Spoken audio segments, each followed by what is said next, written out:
Hello and welcome. I'm Elaine Canyon, sweetly writing happily ever after, one book at a time. And in this video, I've got tips and tricks for discovery writers.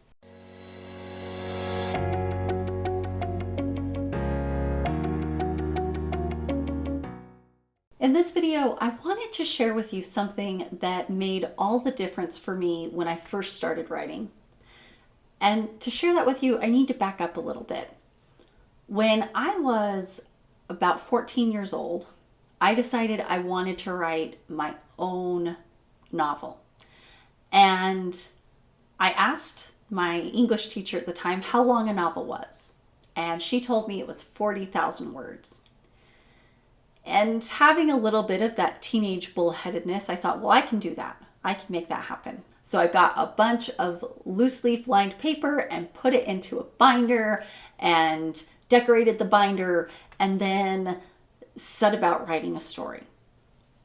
And I'm pretty sure I made it about 1,000 words in before I ran out and thought, this is overwhelming.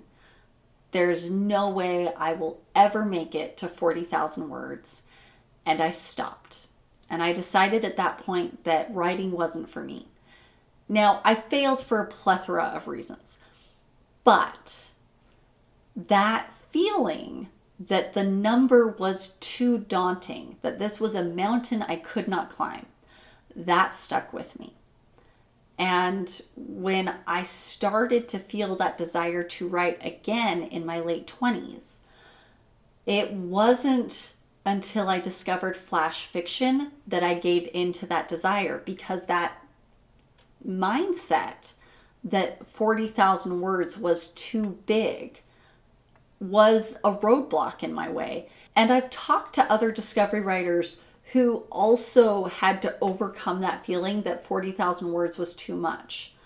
And I've heard that there are outliners that have had that problem as well, though for outliners, the answer usually is, well, if you outline the book correctly, you'll get to the right word count. And that advice does nothing for a discovery writer. And it was advice I found when I started kind of digging a little bit to see in my late 20s if maybe I could do this writing thing, if maybe I could make it happen. That advice was disheartening because I didn't want to create an outline at that time. That sounded boring and dull, and I was like, I don't want to do that. And I'm glad that I didn't, because it probably would have stopped me again. But discovering flash fiction opened all of the doors and gave me that entry point into writing so that I could start building off of it. So what is flash fiction? Flash fiction is generally defined as anything under 1,000 words. It is a story. It has a story arc. Your character is going to change in it. Something is going to happen that has a beginning, a middle, and an end in that 1,000 or so words. A lot of people are aware of 6-word stories or 100-word stories. If you follow my Instagram, you know that I post 100-word stories and 100-word vignettes. And that's just a fun callback for me to where I started. And it's a good writing exercise, and we'll get into all of that. You'll also find flash fiction everywhere in the fan fiction communities. Although if you're in a fan fiction community, this is commonly called a one-shot. Flash fiction is really popular because it forces you to only give what is absolutely necessary. You have to be concise and succinct in the way you're talking, and you can't be very telly. You have to show everything, but you have to learn how to show things in a way that convey more to the reader than the words themselves do. And flash fiction's popular among readers because it gives them the chance to let their imagination run. Now, there are rules that the ending should be ambiguous and that it has to have the character arc and the beginning, middle, and end. And all of these are rules for if you're considering submitting your flash fiction for publication. If that's something you want to do, then I would suggest jumping in to the flash fiction community and learning more and really getting a feel for what they expect, because there are expectations in flash fiction.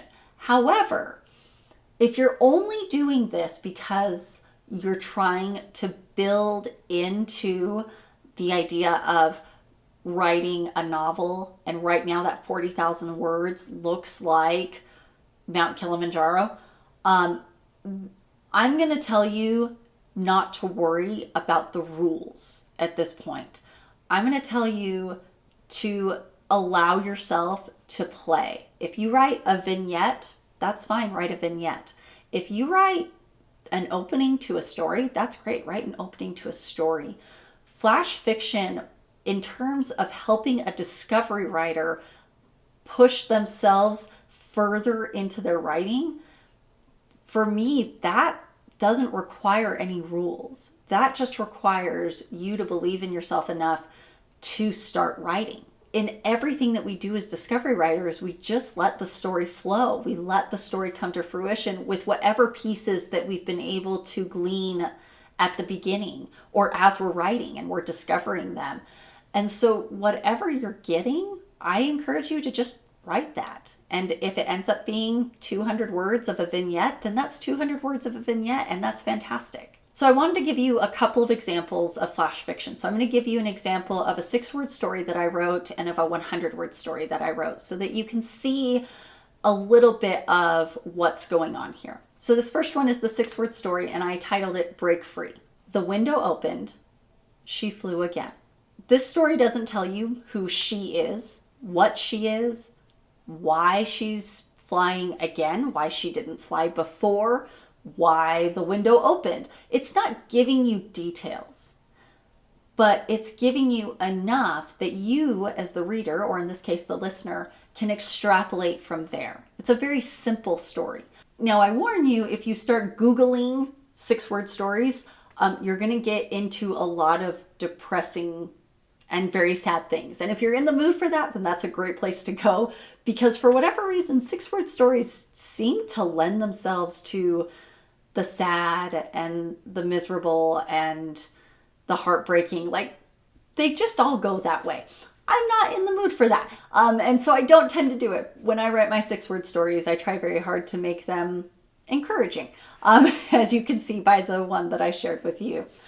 So now let's take a look at a 100-word story. Now this story that I wrote is called Door, and you're going to see that I'm able to do a lot more with it that I can't do with Break Free, because I'm moving away from just those 6 words where I have to tell you everything in those 6 words and into 100 words where I can actually convey more emotion than just those 6 words can. Now this one I don't have memorized, so I will be looking down at my paper to read it. Forgive me.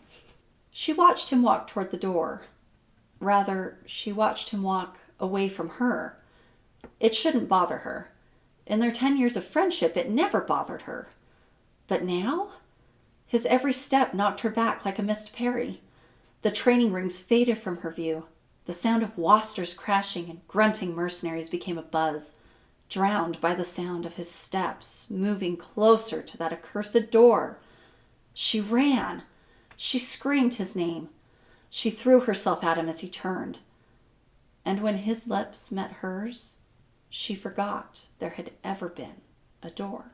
You can see that there's more of a story here. As the author, I've got a lot more to play with in 100 words than I had in 6 words. I can tell you more about the character. I can give you a location. I can describe the location a little bit too. And I can add emphasis in ways that I can't in that 6-word story here in this 100-word story. So if you're a discovery writer and that idea of writing a novella or writing a novel just feels overwhelming, that multi-thousand word number looks daunting and like a mountain that you can't climb, this is a good place to start, because 6 words is doable. 6 words is something that you can write down. And there's power and benefit in getting really good at 6-word stories. And there's power and benefit in getting really good at 100-word stories. But what I'm sharing this with you for is to just get you going if you're a discovery writer who, or even if you're an outliner and you don't know you're an outliner yet, just giving you a way to get started and get into it when that number of 40,000 words looks like you'll never make it there, because you can write 6 words and you can write 100 words. And if you continually write 6 words a day or 100 words a week, you're going to get better. And I guarantee you, you're going to end up needing to write more. It happened to me. I started with 100 to 200 word stories, little tiny things, just brief moments in time, usually of just 2 people coming together. And those brief moments in time, after a while, weren't enough. I had more to tell. And so my stories grew to be in that 500 range. And then I needed more because I had more to tell. And they grew again into that 1,000 words and again to 2,000 words till we're several years into this now. I'm consistently writing drafts, first drafts that hit that 80,000 word mark and higher. And it's not a chore for me to do that. It's not a big deal. It doesn't feel like I'm pulling words and drudging them out of the bottom of my soul. Those words flow because the story has slowly grown within me and that muscle has grown. To go back to that mountain climbing metaphor, as someone who has climbed a lot in her lifetime, I can tell you that I would never go to climb a mountain without having trained first. And yes, there are people who are just in good enough shape that when you say, hey, let's go climb the mountain, they can go climb the mountain. And their training has been in something different, but shifting from the training they were doing into climbing the mountain is a shift that they can make. And that's a great thing. But for a lot of us, and for me especially, I don't ever approach climbing anything without having first warmed up and gotten ready for it at the minimum. If it's just a little climb that I'm going to go rock climb with some friends, I'm going to make sure that at the minimum I've stretched for the first few days beforehand and that I've been doing some exercises that I'm not going to injure myself or strain myself to the point where I can't come back to it. And writing's a similar muscle. It requires you to use it and develop it and to practice.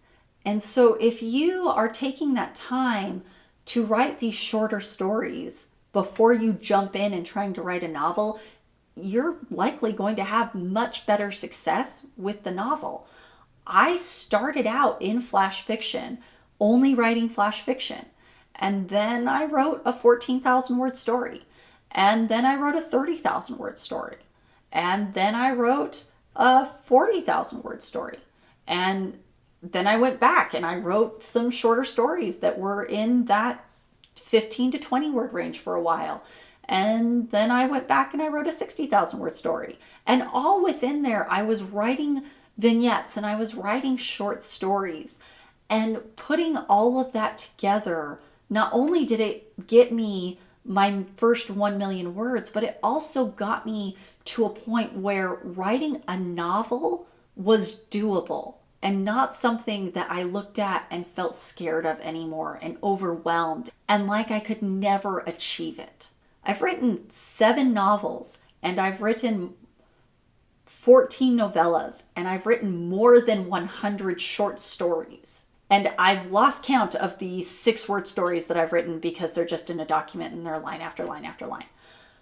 They're all part of what helped me build up to being able to write novels, and not just base level novels, but novels that are twice what I thought at the time was too much. Ray Bradbury famously challenged new writers to write a short story every week. And his comment was that you could not write 52 bad ones, that it was impossible for you to write 52 bad short stories. And I would encourage you to start writing short stories, especially if you're in a situation where a novel looks like it's impossible. But even if you're not in a situation where a novel looks like it's impossible, if there's a specific part of your writing craft that you want to practice or that you feel you might need to practice, a short story is a great way to do it, especially because that short story isn't nothing. It's something that you can still share with readers. It's something that you can still use in ways that you might not think about. And so I echo Ray Bradbury because I did basically what he challenged. And he's right. I don't have as many bad short stories as I have good short stories. And that's a really cool feeling to have. To be able to look at all of those short stories that I wrote and see my own growth is pretty amazing. And you'll see it better in a short story than you'll see it in a novel, because a novel, it's really easy to get sucked into what you wrote, the story that you were excited about. But a short story, you're only in there for a little bit, and you can see your growth so much better because you can read through them so much quicker. And if you are struggling to reach that 40,000 word count, then this is a great way to build that muscle and help yourself to get to that point and to climb that proverbial mountain. Have you ever written flash fiction before? I'd love to hear about it down in the comments. And if it's short enough, share it in the comments. I'd love to read it. If you like this video, please give it a thumbs up. It helps other discovery writers find it. And if you don't want to miss my next video, make sure you hit that subscribe button. I post videos on Wednesdays about discovery writing, cover design, and self-publishing on an almost nothing budget. I hope to see you again soon.